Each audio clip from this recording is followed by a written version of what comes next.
Саламатсыңарбы, Касымалы Эшимбеков атындагы жалпы орто билим берүү мектебинин окуучулары. Учурдагы өлкөбүздө болуп жаткан оор кырдаалга байланыштуу быйылкы 2020-2021 окуу жылды баардык окуу тармактары дистанттык түрдө окууну баштадык. Андыктан балдар карантин убактылуу ал эми билим түбөлүктүү деген сөздү бекем тутуп, билимибизди үзгүлтүккө учуратпастан ар бирибиздин ыйык милдетибиз. Кыргыз тили кылымдарды баскан тил, кыргыз тили көркөм дүйнө дастан тил, кыргыз тили бабам манас жашаган мезгилдеги зор тарыхты каткан тил. Жүрөгүңдүн үнү болот, билбегеннен тилин маңкут эли, эл алдына чыгарбаган сүрүү болот. 23 сентябрь Кыргыз Республикасынын мамлекеттик тил күнү.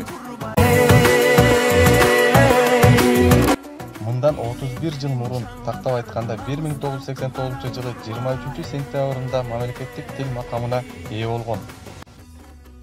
Булбулдун тилин жаңылткан тил, торгойдун үнүн тарылткан тил. Төгүлгөн нөшөрөңдөнүп, төкмөлөр обон салышкан тил.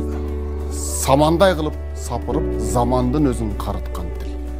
Башка эмес, обого колду серметкен, оюңду көккө дегдеткен, 18 000 ааламды обону менен терметкен, манасты жараткан тил.